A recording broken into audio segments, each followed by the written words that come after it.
शुरू अल्लाह का नाम लेकर जो बड़ा मेहरबान निहायत रहम वाला है।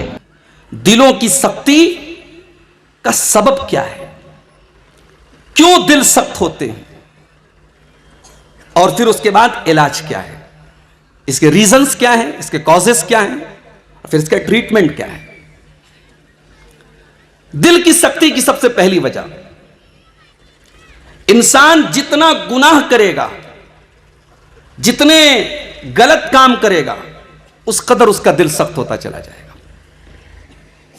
इसलिए कि हर गुनाह अफेक्ट करता है दिल को, हर गुनाह का असर पड़ता है दिल पर। हमें और आपको लगता है कि गुनाह कर लिया, बात खत्म नहीं हुई। वो गुनाह अपना एक असर छोड़ता है और वो दिल पर असर डालता है।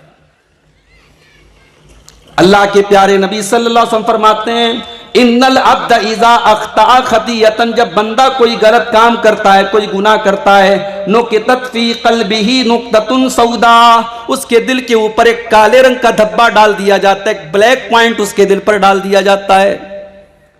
फ़इन ताबा व नज़अ वस्तग़फ़रा, अगर बंदा तौबा कर लेता है, गुनाह से बाज आ जाता है, अल्लाह की तरफ रुजू कर लेता है, तो वो काले रंग का धब्बा उसके दिल से मिटा दिया जाता है। और अगर बंदा दोबारा वही गुनाह करता है तो वो धब्बा और बढ़ जाता है, और वो काले रंग के धब्बे उसके दिल पर बढ़ते बढ़ते इस लेवल तक पहुंच जाते हैं, हत्ता तालुवा कल्बहु, उसके दिल के ऊपर छा जाते हैं, उसका पूरा का पूरा दिल सियाह हो जाता है। और जब दिल सियाह हो जाता है तो अल्लाह के नबी फरमाते हैं, उसके दिल के ऊपर वो लेयर चढ़ जाती है, वो परत चढ़ जाती है, जिस परत का तस्करा अल्लाह ने कुरान में किया है, कल्ला बल रान अला कुलूबिहिम मा कानू यक्सिबून। मेरे बंदो, तुम्हारे गुनाहों की वजह से तुम्हारे दिल के ऊपर परत चढ़ जाती है, पर्दा चढ़ जाता है, गुनाहों की परत चढ़ गई है हमारे दिलों पर।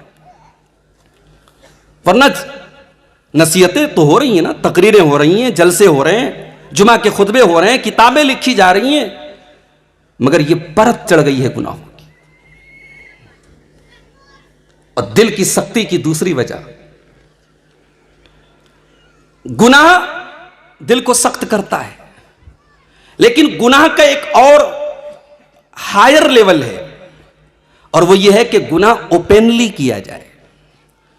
एक इंसान गुनाह सीक्रेटली करता है, छुप करके करता है, वो शर्माता है, वो डरता है, और एक इंसान बेखौफ होकर के गुनाह करता है। ये ढिठाई और जुर्रत ये इंसान को के दिल को सख्त बना देती है। इसीलिए अल्लाह के प्यारे नबी फरमाते कि ये माफ नहीं होगा, अल्लाह के यहां ये चीज माफ नहीं होगी। गुनाह करके गुनाह पर इतराना, गुनाह को जाहिर करना, ये चीज अल्लाह ताला के माफ नहीं होगी। बुखारी और मुस्लिम के अल्फाज हैं, अल्लाह के प्यारे नबी सल्लल्लाहु अलैहि वसल्लम फरमाते हैं, कुल्लु उम्मती मुआफन इल्लल मुजाहिरीन, मेरी उम्मत के तमाम लोगों के गुनाह माफ हो जाएंगे, मगर खुल्लम खुल्ला गुनाह करने वाले, अलल ऐलान गुनाह करने वाले, सरेआम गुनाह करने वाले, अपने गुनाह की पब्लिसिटी करने वाले, अपने गुनाह को शेयर करने वाले, अपने गुनाह को सोशल मीडिया पे डालने वाले, अपने गुनाहों को दोस्तों को बताने वाले, उनकी माफी अल्लाह ताला क्या नहीं होगी? गुनाह का ऐलान करने वालों की माफी नहीं होगी। फिर अल्लाह के नबी ने मिसाल दी, आपने फरमाया गुनाह का ऐलान करने का मतलब यह है कि आदमी रात में कोई गुनाह करता है, फिर जब सुबह होती है, अल्लाह ताला ने उसके गुनाह के ऊपर पर्दा डाल दिया था, उसके गुनाह के बारे में लोगों को पता नहीं था, लेकिन वो लोगों को पकड़ पकड़ के अपने गुनाह के बारे में बताता है। फयक्शिफु सित्रल्लाहि अन्हु, अल्लाह ने उसके गुनाह के ऊपर जो पर्दा डाला था, वो अपने पर्दे को चाक करता है, वो अपने गुनाहों का इजहार करता है। ये बहुत खतरनाक चीज है। ये लेवल जब पहुंच जाए तो इंसान को फिर गुनाह पर कोई नदामत नहीं होती। अल्लाह के नबी से पूछा गया कि अल्लाह के नबी गुनाह किसको कहते हैं? आपने फरमाया अल इस्मु मा हाका फी सदरी का, गुनाह कहते हैं उस काम को जिस काम को करने में इंसान के दिल में खटक महसूस हो, इंसान के दिल में खटक हो, कंफ्यूजन हो, इंसान का दिल एक बार सोचे, लेकिन जब इंसान गुनाह अलल ऐलान करने लगता है तो ये नौबत नहीं आती, फिर गुनाह करने के टाइम खटक महसूस नहीं होती। दिल के सख्त होने की एक वजह और है मेरे भाई, और वो वजह यह है कि इंसान कभी कभी सच्चाई को जान करके, हक को जान करके हक को नहीं मानता, तकब्बुर करता है, घमंड करता है, जानता है कि यह चीज है, सही है, हक है, मगर मैं नहीं मानूंगा। दिल की इस कजी की वजह से भी दिल सख्त होता है। अल्लाह ने कुरान के 28वें पारे में फरमाया सूरह सफ के अंदर, वइज़ क़ाल मूसा लिक़ौमिही या क़ौमि लिम तुज़ूननी वक़द तालमून अन्नी रसूलुल्लाहि इलैकुम। याद करो जब मूसा अलैहिस्सलाम अपनी कौम से कहते हैं कि ऐ मेरी कौम के लोगों, तुम क्यों मुझे तकलीफ पहुंचाते हो, क्यों मुझे ईज़ा देते हो, तुम तो जानते हो कि मैं अल्लाह का रसूल हूं। बनी इसराइल जानते थे मूसा अलैहिस्सलाम अल्लाह के रसूल हैं, लेकिन ये जान करके भी वो अपने नबी को तकलीफ पहुंचाते थे। आगे अल्लाह ने फरमाया फलम्मा ज़ागू अज़ाग़ल्लाहु क़ुलूबहुम, जब वो टेढ़े हो गए तो अल्लाह ने उनके दिलों को टेढ़ा कर दिया। जब उनके अंदर कजी आ गई तो अल्लाह ने उनके दिलों के अंदर, उनके दिलों को भी कज बना दिया। इंसान सच्चाई को देखे, सच्चाई को जाने, लेकिन तस्लीम न करे तो ये चीज भी उसके दिल को सख्त बना देती। इसीलिए तकब्बुर का मतलब बताते हुए अल्लाह के नबी ने फरमाया अल किब्रु बत्रुल हक़्क़ि व गम्तुन नास। तकब्बुर यह है कि इंसान सच्चाई को देख करके तस्लीम न करे और लोगों को हकीर जाने। यह तकब्बुर है, यह घमंड है, यह अहंकार है। दिल की सख्ती की एक और वजह है मेरे भाई, दुनिया की लज्जतों में हद से ज्यादा गर्क हो जाना। दुनिया के अंदर एक अट्रैक्शन तो है, माल है, असबाब है, जमीन है, जायदाद है, धन दौलत है, इन तमाम चीजों में अल्लाह ने अट्रैक्शन रखा है, इसकी हमें जरूरत भी है।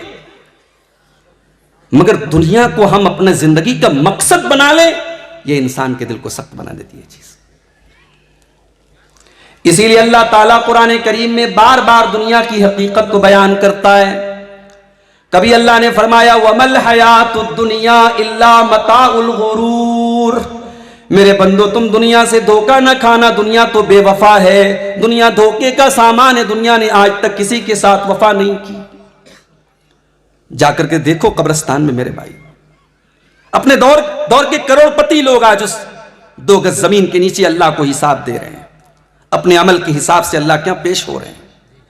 बड़े बड़े बादशाहों को इस दुनिया ने धूल चटाई, बड़े बड़े ताकत पर जिनको नाचता कौम आद, कौम समूद, अल्लाह ने ऐसा पटक पटक के मारा कान्नहुम आजाज़ु नखलिन खाविया, खजूर के सड़े हुए तने की तरफ पड़े थे। कारून को अपनी दौलत पे बड़ा नाज था, अल्लाह ने खजानों समेत जमीन में धसा दिया। फिरौन को अपनी हुकूमत पर बड़ा नाज था, अल्लाह ने पानी में डुबा डुबा करके मार दिया। इस दुनिया को टारगेट मत बनाओ मेरे भाई, दुनिया से फायदा उठाओ, लेकिन दुनिया को आखिरत की तरक्की और आखिरत की कामयाबी का जरिया बनाओ। दुनिया मकसद नहीं है। अपने नबी की जिंदगी देखो, अपने नबी के सहाबा की जिंदगी देखो। अल्लाह के प्यारे नबी अपनी बीमारी के अय्याम में खुतबा देते हैं, सहाबे किराम बैठे हुए हैं, अल्लाह के नबी खुतबा दे रहे हैं। अपने खुतबे में अल्लाह के प्यारे नबी फरमाते हैं इन्नल्लाह खय्यर अब्दन बैन अन यख्तार मा इंदहु व बैन ज़हरति दुनिया। अल्लाह ताला अपने बंदे को ये ऑप्शन दे रहा है, ये इख्तियार दे रहा है, ये चॉइस दे रहा है कि ऐ मेरे बंदे, चाहे तो तू मेरे पास आ जा और मेरी नेमतों को ले ले, और चाहे तो तू दुनिया की नेमतों और दुनिया की लज्जतों से फायदा उठा ले। फख्तारा मा इंदहु, अल्लाह के उस बंदे ने अल्लाह के पास की नेमतों को अपनाया, अल्लाह के पास की नेमतों को चॉइस किया। अभी अल्लाह के नबी ने इतना ही बयान किया था कि अबू बकर सिद्दीक रजी अल्लाह ताला अन्हु रोने लगे और कहने लगे फदैना कभी आबाईना व उम्महातिना, अय अल्लाह के नबी हमारे माँ बाप आप पर कुर्बान हो जाए। हजरत अबू बकर रो रहे हैं और यही कह रहे हैं फदैना कभी आबाईना व उम्महातिना, हमारे माँ बाप आप पर कुर्बान हो जाए। सहाबा कहते हैं मैं बड़ा ताज्जुब हो रहा था, बड़ी हैरत हो रही थी कि अल्लाह के नबी तो एक कॉमन बात कर रहे हैं, एक आम बात कर रहे हैं, अबू बकर को क्या हो गया, ये रो क्यों रहे हैं? सहाबा कहते हैं कि हम उस दर्जे पर नहीं पहुंच पाए थे जिस दर्जे पर अबू बकर पहुंचे थे। नबी के कहने का क्या मकसद था, क्या मतलब था, हम नहीं समझ पाए, अबू बकर समझ गए। अल्लाह के नबी अपनी बात कर रहे थे, अल्लाह के प्यारे हबीब अपनी बात कर रहे थे कि अल्लाह मुझे बुला रहा है, अल्लाह मुझे इख्तियार दे रहा है कि ऐ नबी तुम चाहो तो दुनिया में मेरी नेमतों और मेरी लज्जतों से फायदा उठाओ और चाहो तो मेरे पास चले आओ। और अल्लाह के नबी ने अपने रब के पास जाने को पसंद किया। दुनिया में रहकर अल्लाह के नबी ने फाके भी किए मेरे भाई, आपके घर में 2-2 महीना चूल्हे भी नहीं जले, और ऐसा भी हुआ कि आपने 100 ऊंटों की कुर्बानी भी की, आपने पूरी बकरे की रान भी खाई। आपने दुनिया को मकसद नहीं बनाया, दुनिया से फायदा उठाया, अपनी जरूरत भर दुनिया की नेमतों को आपने अपने ऊपर हराम नहीं किया। आपने शादी की, आपने अच्छा खाया, आपने अपनी उम्मत को अच्छा खाने और पहनने की तलकीन की, मगर दुनिया के फितने से आगाह किया। आपके सहाबा भी आपके नक्शे कदम पे चले। क्या सहाबा में सब फटे पुराने कपड़े पहनने वाले थे? नहीं साहब, करोड़पति सहाबा भी थे, अरबपति सहाबा भी थे। अब्दुर्रहमान बिन औफ अपने दौर के सबसे बड़े बिजनेसमैन थे, आज के दौर के हिसाब से हम कह सकते हैं बिलियनियर थे। अब्दुर्रहमान बिन औफ रजी अल्लाह ताला अन्हु, रमजान का महीना है, इफ्तार का टाइम में दस्तरखान लगा है, और जाहिर है पैसे वाले हैं, दौलत वाले हैं, उस हिसाब से दस्तरखान लगा रहा होगा। किस्म किस्म की खाने की चीजें हजरत अब्दुर्रहमान बिन औफ के सामने रखी। अब्दुर्रहमान बिन औफ कहते हैं, बुखारी के अल्फाज हैं, उनके बेटे रिवायत करते हैं, मेरे अब्बा जान के सामने जब दस्तरखान लाया गया, आपने फरमाया कि हजरत मुसअब इब्न उमैर को कत्ल किया गया, शहीद किया गया, वो मुझसे बेहतर थे। जब ग़ज़वे उहद में हजरत मुसअब इब्न उमैर को शहीद किया गया, कुफ़िन फी बुरदतिन, उनको कफनाने के लिए चादर नहीं थी, उनको कफनाने के लिए कपड़ा नहीं था, उनको ऐसे कपड़े में कफनाया गया। इन गुत्तिया बिहा रासुहु बदत रिजला, अगर सर को ढापा जाता था तो पैर खुल जाता था, पैर को ढापा जाता था तो सर खुल जाता था। वक़ुतिला हमजा, और हमजा बिन अब्दुल मुत्तलिब भी शहीद कर दिए गए, वो मुझसे बेहतर थे। सुम्मा बुसिता लना मिनद दुनिया मा बुसिता, ये लोग तो अल्लाह को प्यारे हो गए, फिर हम जैसे लोगों को अल्लाह ताला ने दुनिया की दौलत से नवाज दिया, दुनिया की आसाइशों से नवाज दिया, दुनिया को हमारे लिए कुशादा कर दिया गया, फैला दिया गया। फ़क़द खशीना अन तकूना हसनातुना उज्जिलत लना, ओ लोगों मुझे डर है कहीं ऐसा ना हो कि आज हम जो नेमतों का फायदा उठा रहे हैं, कहीं ऐसा ना हो कि हमारी नेकियों का बदला अल्लाह दुनिया ही में हमको दे दे, कहीं ऐसा ना हो कि हमारी नेकियां हम दुनिया में खा जाएं। और ये कहकर के अब्दुर्रहमान बिन औफ रोने लगे और उठ करके चले गए, दस्तरखान पे कुछ नहीं खाया। मेरे भाइयों, बात चीजें जायज होती हैं, मगर जायज चीज जैसे सोना जायज है, खाना जायज है, पीना जायज है, सैरो तफरीह करना जायज है, लेकिन जायज चीज में भी हद से ज्यादा तवस्सो इख्तियार करना, हर वक्त खाने की बात, हर वक्त घूमने फिरने की बात, यह चीज भी इंसान के दिल को सख्त बना देती है। एक चीज और है जो दिल को सख्त बनाती है, और वो है गफलत। इंसान के ऊपर जब गफलत तारी हो जाती, जब उसे अल्लाह याद नहीं आता, तब उसका दिल सख्त होता है। इसीलिए अल्लाह ने कुरान में फरमाया, वलक़द ज़रअना ली जहन्नम कसीरम मिनल जिन्नि वल इंसी लहुम क़ुलूबुन ला यफ़क़हून बिहा व लहुम आयुनुन ला युबसिरून बिहा व लहुम आज़ानुन ला यस्मऊन बिहा। हमने बहुत सारे जिन्नात और इंसान को ऐसा बनाया है कि वो जहन्नम के अंदर जाएंगे, उनके पास दिल तो है मगर दिल के अंदर सोचने समझने की सलाहियत नहीं है, दिल के अंदर अल्लाह और उसके रसूल की बातों पर गौर करने की सलाहियत नहीं है। वलहुम आयुनुन ला युबसिरून बिहा, उनके पास आंखें हैं मगर वो सच्चाई को देखने की ताकत नहीं रखते, उनके पास कान है मगर वो सच्चाई को सुनने की ताकत नहीं रखते। गफलत है, दिल पर गफलत का पर्दा पड़ा है। इंसान जब गाफिल होता है तब उसका दिल सख्त हो जाता है। एक और चीज है, गफलत का एक और सबब है, और वो चीज है कुरान करीम से दूरी। जब इंसान कुरान करीम को तर्क कर देता है, छोड़ देता है, कुरान करीम को पढ़ना, उस पर गौर करना छोड़ देता है, तो दिल सख्त हो जाता है। अफला यतदब्बरूनल कुरान अम अला कुलूबिन अक़फ़ालुहा, तुम लोग कुरान के ऊपर गौर क्यों नहीं करते? क्या तुम्हारे दिलों पर ताले पड़ गए? क्या तुम्हारे दिल लॉक हो गए? जब कुरान पर आदमी गौर नहीं करता तो दिल लॉक हो जाता है, दिल पर ताला चढ़ जाता है, फिर दिल के अंदर कोई नसीहत, कोई आयत, कोई हदीस उतरती नहीं है। कुरान करीम ये दिल के ताले का लॉक कोड है मेरे भाई। कुरान करीम दिल का पासवर्ड है, दिल के दरवाजों को खोलने वाली चीज है कुरान करीम। तो ये असबाब है। इलाज क्या है? दिल की शक्ति को आदमी दूर कैसे करे? तो सबसे पहली चीज ये है, अगर दिल की शक्ति को दूर करना चाहते हो तो अल्लाह का कसरत से जिक्र करो मेरे भाई। अल्लाह का जितना इंसान जिक्र करेगा, अल्लाह को जितना याद रखेगा, दिल से उतनी गफलत दूर होगी। अला बिज़िक्रिल्लाहि तत्मइन्नुल कुलूब, ईमान वाले दिलों को, ईमान वालों के दिलों को अल्लाह के जिक्र से सुकून मिलता है। जो मोमिन होते हैं, जो अहले ईमान होते हैं, उनके दिलों को अल्लाह के जिक्र से सुकून मिलता है। अल्लाह को याद रखो। अकबर इलाहाबादी ने कहा था ना, तुम शौक से कॉलेज में पढ़ो, चर्च पे झूलो, जायज है गुबारों में उड़ो, चर्च पे झूलो, बस एक सुखन बंदे आजिज का रहे याद, अल्लाह को और अपनी हकीकत को न भूलो।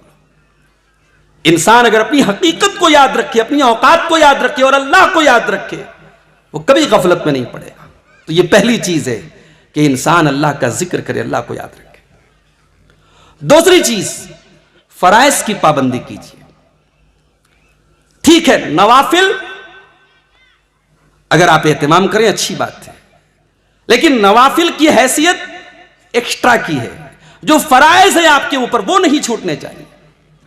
5 टाइम की फर्ज नमाजें हैं, वो नहीं छूटनी चाहिए। एक टाइम की भी नमाज छूटे एज सून एज पॉसिबल। फजर की नमाज किसी वजह से छूट गई, नींद नहीं खुल पाई, तो जोहर तक का इंतजार मत कीजिए। मन नामा अनिस सलाती, अल्लाह के नबी ने फरमाया अगर कोई सोया रह गया, नमाज नहीं पढ़ पाया, फल युसल्लिहा इज़ा ज़करा, जैसे ही याद आए फौरन पढ़ ले। जोहर तक का इंतजार नहीं करना है, जोहर में जाएंगे तब फजर पढ़ेंगे, नींद खुली फौरन फजर पढ़ो। सफर में हो, अल्लाह ने सहूलत दी है, सफर में 2 नमाजों को, जोहर और असर को, और इसी तरीके से मगरिब और इशा को साथ में पढ़ सकते हो। नमाज नहीं छूटनी चाहिए। यह नमाज आपके दिल की शक्ति से आपको बचाएगी। इन्नस्सलात तन्हा अनिल फाहशाई वल मुनकर, यह नमाज तुमको बेहयाई से, बुराई से रोकेगी। फराइज की पाबंदी कीजिए आप।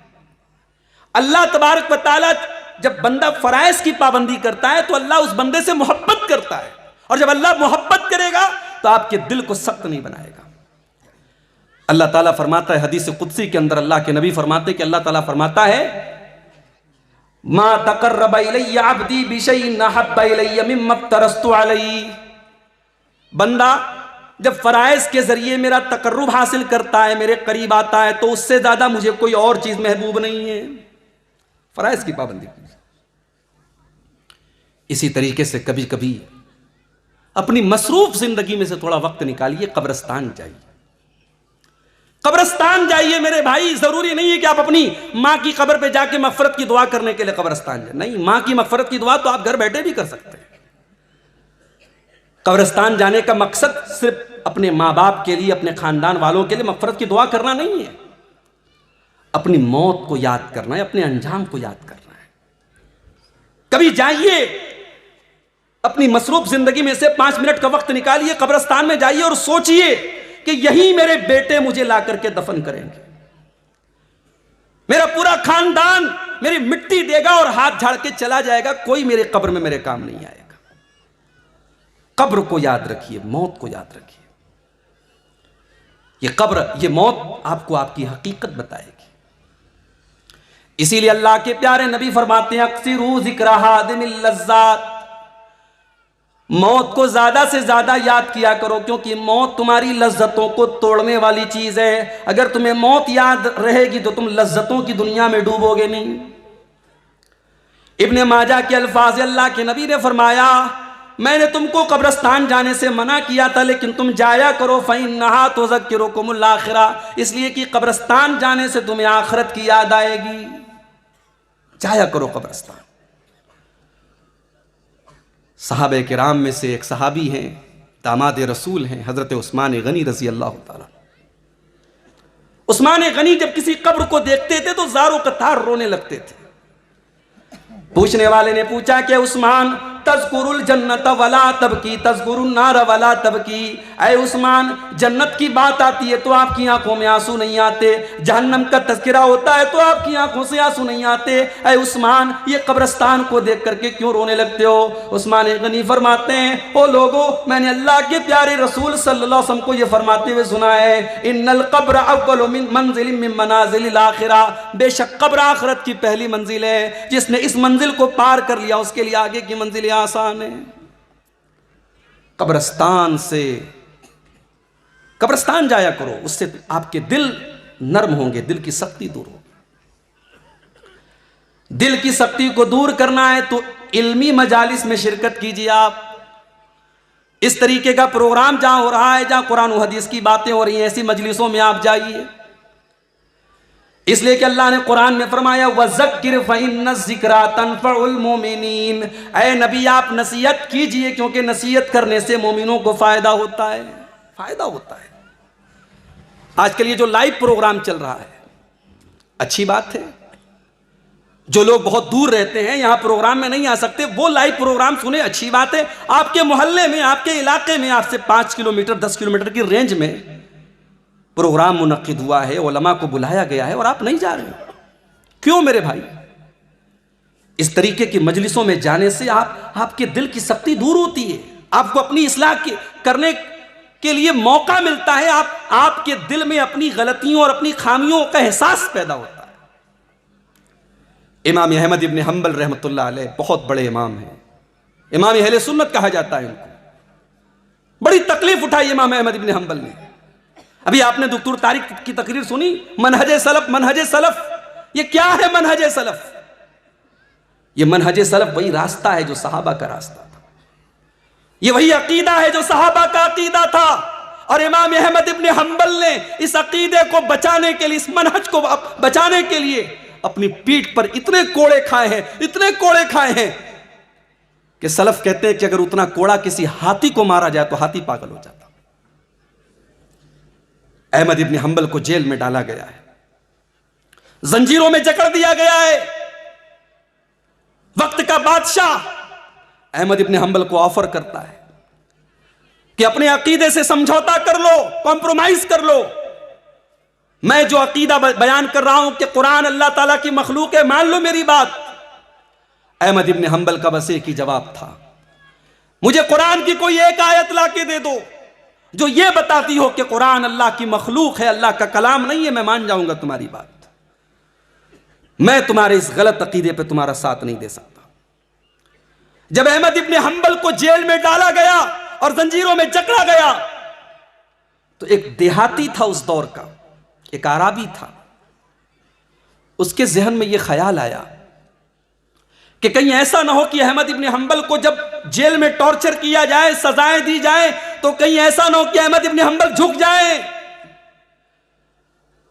और वो बादशाह की हां में हां मिला दें। अगर अहमद इब्न हंबल झुक गए तो उनके बहुत सारे जो फॉलोअर्स हैं, जो उनके स्टूडेंट्स हैं, उन सब के बहकने का खदशा और अंदेशा है।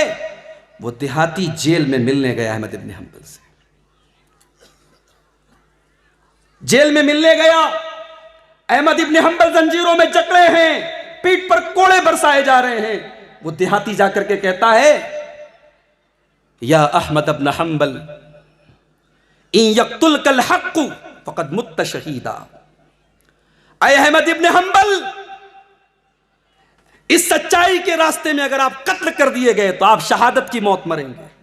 वइन इश्त हमीदन, और अगर जिंदा बचे तो सारी दुनिया आपका नाम लेगी कि अहमद इब्न हंबल ने अपने अकीदे की हिफाजत की, अपने मनहज हक की हिफाजत की। वो देहाती एक जुमला कह के चला जाता है। इमाम अहमद इब्न हंबल खुद बयान करते हैं, फकद कवी कल्बी। उस देहाती की ये बात सुनकर मेरे दिल को ताकत मिल गई, मेरी पीठ पर बरसने वाले कोड़े मेरे लिए हल्के हो गए। उस देहाती के इस एक जुमले ने मेरी ताकत को बढ़ा दिया, मेरे ईमान को बढ़ा दिया। और जब इस मुसीबत से इमाम अहमद बिन हंबल निकलते हैं तो निकलने के बाद भी कहते हैं कि मेरी पूरी जिंदगी में जब मेरे ऊपर यह आजमाइश का दौर आया तो किसी और चीज ने मुझे उतनी मजबूती नहीं दी जितनी उस देहाती की से एक बात ने दी थी। कभी कभी कोई एक तकरीर, कोई एक नसीहत, कोई एक आयत, कोई एक हदीस किसी इंसान के दिल की दुनिया बदल देती है मेरे भाई। फुज़ैल इब्ने अयाज़ बहुत बड़ा डाकू है अपने दौर का। लोगों के घरों पे जाके डाका डालना, लूटमार करना उसका शेवा है। एक मकान की छत पे चढ़ता है, अल्लाह का कोई बंदा रात के सन्नाटे में बैठ के कुरान की तिलावत कर रहा है और सूरह हदीद की ये आयत करीमा पढ़ रहा है, अलम यानि लिल्लज़ीना आमनू अन तख्शा कुलूबुहुम लिज़िक्रिल्लाह। क्या ईमान वालों के लिए अभी वो टाइम नहीं आया, वो समय नहीं आया कि उनके दिल अल्लाह के कलाम को सुन करके पिघल जाएं। फुज़ैल इब्ने अयाज़ के दिल के ऊपर कुरान की इस आयत ने असर किया। उसने सच्ची तौबा की, कहा अल्लाह आज के बाद मैं कभी डाका नहीं डालूंगा, आय अल्लाह आज के बाद सारी जिंदगी तेरी इबादत में तेरे दीन के लिए गुजारूंगा। और फुज़ैल इब्ने अयाज़ अपने दौर के सबसे मुत्तकी लोगों में शुमार होने लगे। तो इस तरीके की इल्मी मजलिसों में, वाज़ो नसीहत की मजलिसों में जाया करो मेरे भाई। वहां जाने से भी दिल नरम होता है, दिल की सख्ती दूर होती है। कभी कभी अपनी मसरूफ जिंदगी में से 10 मिनट, 15 मिनट, आधा घंटा, जितना आपके लिए पॉसिबल हो, टाइम निकालो, कुरान को पढ़ो, कुरान की तिलावत करो, कुरान पर गौर करो। ये दिन रात हम मोबाइल पर अपने व्हाट्सएप चेक करते, अपने मैसेजेस चेक करते, ये कुरान अल्लाह का मैसेज है। कभी इस मैसेज को भी चेक करो। इस कुरान के अंदर ये सलाहियत है कि यह आपके दिल की दुनिया बदल सकता है। अल्लाहु नज़्ज़ल अहसनल हदीस किताबम मुतशाबिहम मसानिया तक़शइर्रु मिन्हु जुलूदुल लज़ीना यख़शौना रब्बहुम। अल्लाह ने ऐसी किताब उतारी है जिस किताब को सुनकर के ईमान वालों के रोंगटे खड़े हो जाते हैं। सुम्मा तलीनु क़ुलूबुहुम व जुलूदुहुम इला ज़िक्रिल्लाह। उनके दिल नरम हो जाते हैं, उनके चमड़ों के अंदर नरमी आ जाती है, वो अल्लाह के जिक्र की तरफ मायल हो जाते हैं। इस कुरान के अंदर वो पावर है कि अल्लाह ने फरमाया, लौ अंज़लना हाज़ल कुरान अला जबलिन लरअयतहु खाशियम मुतसद्दिअम मिन खशियतिल्लाह। इस कुरान को हमने किसी पहाड़ के ऊपर भी उतारा होता तो पहाड़ भी अल्लाह के खौफ से चूर चूर हो जाता, रेजा रेजा हो जाता। हमारे दिल की क्या औकात है? ये तो गोश्त पोस्ट का बना मामूली सा दिल है, कुरान तो पहाड़ों को भी रेजा रेजा कर सकता है मेरे भाई। इसलिए कुरान से अपना ताल्लुक जोड़ो, कुरान की तिलावत करो, कुरान पर गौर करो, कुरान पर तदब्बुर करो। इंशाअल्लाह आपको महसूस होगा कि आपके दिल की सख्ती दूर हो रही है। इसी तरीके से दिल की सख्ती को अगर दूर करना है तो यतीमों के साथ, कमजोरों के साथ भलाई करो, कमजोरों के काम आओ, दुखियों के काम आओ। जाड़े का मौसम है, किसी गरीब को जाकर के कंबल दे दो, किसी यतीम के आंसू पोंछ दो, किसी बेकस के काम आ जाओ। अल्लाह के प्यारे नबी के पास एक सहाबी आते हैं, अय अल्लाह के नबी, मुझे अपना दिल बड़ा सख्त महसूस होता है, कोई इलाज बता दीजिए। अल्लाह के प्यारे नबी फरमाते हैं, इज़ा अरदता अन यलीना क़ल्बुका फ़अतिमिल मिस्कीना वमसह रासल यतीम। ऐ मेरे सहाबी, अगर तुम चाहते हो कि तुम्हारा दिल नरम हो जाए, तुम्हारे दिल की सख्ती दूर हो जाए, तो तुम किसी गरीब को खाना खिला दिया करो, किसी यतीम के सर पर मोहब्बत से हाथ फेर दिया करो। गरीबों यतीमों के काम आओ, जो तुम्हारे नबी की सुन्नत है। यतीमों के मावा, गुलामों के मलजा, अपने नबी की सुन्नत पर अमल करते हुए आप पब्लिक वेलफेयर का काम करें, दुखियों के काम आए, मुसीबत ज़दा लोगों के काम आए, आपको अपने दिल की सख्ती दूर होती हुई महसूस होगी। और आखिरी चीज जो बयान करके मैं बात खत्म कर रहा हूं, दिल की सख्ती को दूर करना है मेरे भाई, तो दिल के मालिक से अपना राब्ता मजबूत करो। हमारे दिल का कंट्रोल अल्लाह के हाथ में है। अल्लाह के प्यारे नबी फरमाते हैं, इन कुलूब बनी आदम बैन उसबुअैन मिन असाबिर रहमान, बनी आदम के दिल रहमान की 2 उंगलियों के दरमियान है। युकल्लिबुहा कैफ यशा, और अल्लाह बंदों के दिलों को जैसे चाहता है उलटता है, पलटता है। जब दिलों का मालिक अल्लाह है, दिलों को फेरने वाला अल्लाह है, तो उससे दुआ किया करो कि ऐ अल्लाह हमारे दिल की हिफाजत फरमा। इसलिए हजरत अनस रजी अल्लाह ताला अन्हु कहते हैं कि अल्लाह के प्यारे नबी सल्लल्लाहु अलैहि वसल्लम ये दुआ अक्सर पढ़ते थे, या मुक़ल्लिबल क़ुलूब सब्बित क़ल्बी अला दीनिक, ऐ अल्लाह ऐ दिलों के पलटने वाले, मेरे दिल को अपने दीन पर जमा के रख, मेरे दिल को अपने दीन पर साबित कदम रख। तो दिल की हिफाजत की अल्लाह से दुआ करो। अल्लाह से दुआ किया करो कि ऐ अल्लाह आज मैं तेरे दीन पर हूं,